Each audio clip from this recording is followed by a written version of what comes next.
কাল তো হোলি, তাই আমি বাড়িতে বানিয়েছিলাম আবির।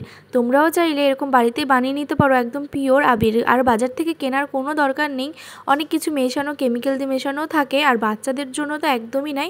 তাই বাড়িতে তোমরা বানিয়েই ফেলতে পারো। আশা করি কম বেশি সবাই পারো আবির বানাতে, এখন তো ভিডিওতে দেখলেই হয়ে যায়।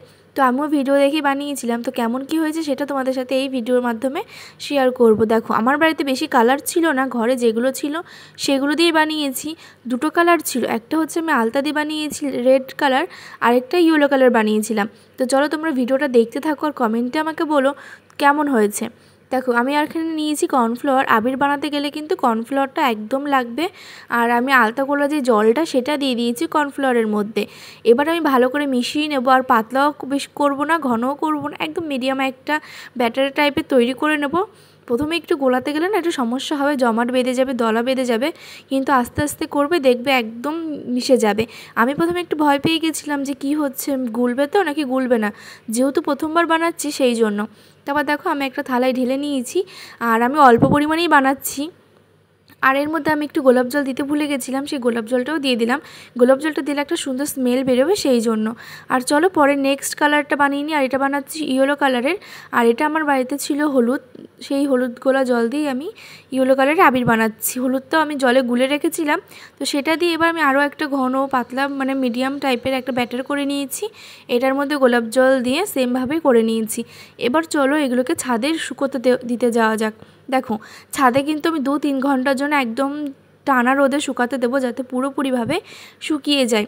আর এটা কিন্তু মানে তোমরা পুরো ভিডিওটা দেখলে বুঝতে পারবে খুব সুন্দর হয়েছিল, বাজার থেকেও মানে বাড়িতে বানানো আবিরটা বেশি ভালো হয়েছে। এবার দেখো, আমি ছাদে যাচ্ছি ওগুলোকে আনতে, আর মানে শুকিয়েছি কিনা সেটাও দেখতে যাব। তো এসে দেখি তো একদম মানে পুরো অবাক হয়ে গেছি আমি, এত সুন্দর শুকিয়েছে। শুকানোর পর না জিনিসটা ফেটে ফেটে আর কি গুঁড়ো টাইপের হয়ে গেছে। ইয়েলো কালারেরটা, রেড কালারেরটা দেখলাম শুকিয়েছে, এখনও ফাটেনি।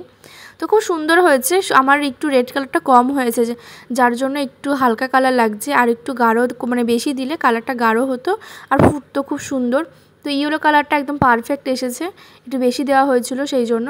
তো দেখো, আবিরগুলো আমি নিচে নিয়ে চলে এসেছি। এবার এগুলোকে আমি মানে এক জায়গা করে মিক্সিতে মানে ঘুরিয়ে নেব, গুঁড়ো করে নেব। দেখো, একটু খাটনি আছে, যে কোনো জিনিস বাড়িতে বানাতে গেলে, পিওর বানাতে গেলে একটু তো খাটতেই হয়। আর এটা গুঁড়ো করে নেওয়ার পর আমি আবার চালনিতে চেলে নেব। এবার বলি, তোমাদের যাদের বাড়িতে বাচ্চা আছে তোমরা অবশ্যই এটা বাড়িতেই বানিও, কোনো কিচ্ছু দেওয়া লাগবে না, শুধু কর্নফ্লাওয়ার মানে যে কালার সেই কালারগুলো, আর হচ্ছে তোমার গোলাপ জলটা স্মেলের জন্য খুব সুন্দর, তো সেটা তো অবশ্যই দিও। আর তোমরা যদি ফুড কালার ইউজ করতে না চাও, আমি এখানে ইউজ করিনি, তবুও বলছি তোমরা বিটের রস, তারপর গাঁদা ফুলের রস, নীলকণ্ঠ ফুলের যে মানে রসগুলো হয় এগুলো দিয়ে কিন্তু কালার করে নিতে পারো। আমার কাছে হাতের সামনে এগুলো কিছুই ছিল না, সেজন্য এগুলো আমি কোনো কিছুই দিতে পারিনি, শুধু দুটো কালার ছিল, সেজন্য আমি দুটো কালারই দিয়েছি। দেখো কত সুন্দর হয়েছে, মাও এখানে দেখছিল। আর দেখো, এরপর আমি চালনিতে চেলে নিচ্ছি, আর এত সুন্দর মিহি হয়েছে। চেলে নেওয়ার পর আমি হালকা একটু রোদে দিয়েছিলাম, তো তোমরা চাইলে দিতেও পারো, নাও দিতে পারো। দেখো ফাইনাল লুক এসেছে এটা, খুব সুন্দর। আর নিজের হাতে আবির বানিয়েছি, তাই নিজের শখের মানে মানুষকে একটু মাখিয়ে দিয়েছি, খুব ভালো হয়েছে। এই আবিরটা দিয়ে কালকে তো আমি অবশ্যই হোলি খেলবো। আর অ্যাডভান্স হ্যাপি হোলি সবাইকে, সবার হোলি খুব সুন্দর কাটুক, ভালো কাটুক, সবাই সুস্থ থেকো। আর আমার ভিডিও যারা দেখছো প্লিজ চ্যানেলটি সাবস্ক্রাইব করে দিও। বাই।